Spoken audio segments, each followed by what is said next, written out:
বাংলাদেশকে তুলোধুনো করে ভারতের যত রেকর্ড। বাংলাদেশের বোলারদের উপর তাণ্ডব চালিয়ে টেস্ট ক্রিকেটে রেকর্ড করার উৎসব মেতেছে ভারতের ব্যাটসম্যানরা। কানপুর টেস্টের চতুর্থ দিন বাংলাদেশ 233 রানে অল আউট হওয়ার পর প্রথম ইনিংসে ব্যাট হাতে নেমে তারা গড়েছে টেস্টে দ্রুততম দলীয় 50, 100, 150, 200, 250 রান করার রেকর্ড।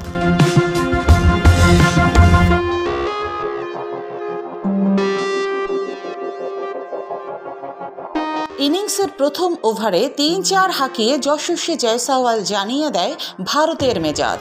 দ্বিতীয় ওভারের প্রথম বলেই এক বিশাল ছক্কা মারেন রোহিত শর্মা। রোহিত আর জয়সওয়ালের তুফানে তৃতীয় ওভারেই দলীয় অর্ধশতক পূর্ণ করে ভারত। এর মাঝে তৃতীয় ওভারেই আসে 22 রান। 18 বলে দলীয় 50 রান পূর্ণ করে শুরু হয় ভারতের রেকর্ড বই উলট পালট করা। আগে টেস্টে দ্রুততম দলীয় 50 করার রেকর্ড ছিল ইংল্যান্ডের। এই বছরেই ওয়েস্ট ইন্ডিজের বিপক্ষে 4 ওভার 2 বলে 50 করেছিল তারা। এরপর রোহিত বিদায় নিলেও জয়সওয়াল আর গিল সচল রাখেন রানের চাকা। 11তম ওভারের প্রথম বলে হাসানের বলে জয়সওয়াল 4 হাঁকালে দলীয় 100 রান পূর্ণ করে ভারত।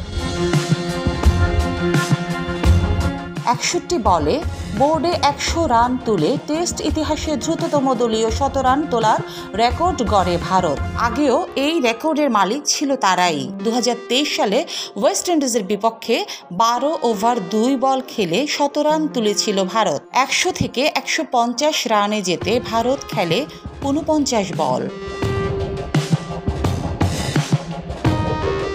19 ওভারের দ্বিতীয় বলে বিরাট কোহলির বাউন্ডারিতে ভারতের স্কোর হয় 151।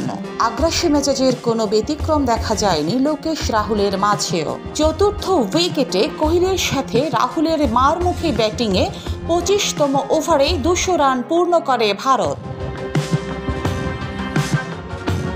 তাইজুলের বলে ডাউন দ্য উইকেটে এসে ছক্কা হাঁকিয়ে কোহলি ভারতকে এনে দেন টেস্টে দ্রুততম দলীয় 200 রান করার রেকর্ড।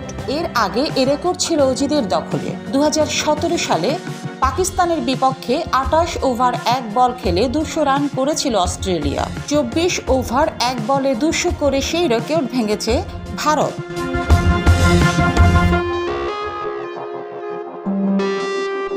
এরপর 30 ওভার 1 বলেই দলীয় 250 রান পূর্ণ করে ভারত। সেটিও হয় টেস্টে দ্রুততম 250 রানের রেকর্ড। 9 উইকেটে 285 রান করে ইনিংস ঘোষণা করেছে ভারত। প্রথম ইনিংসে 52 রানের লিড নিয়েছে তারা।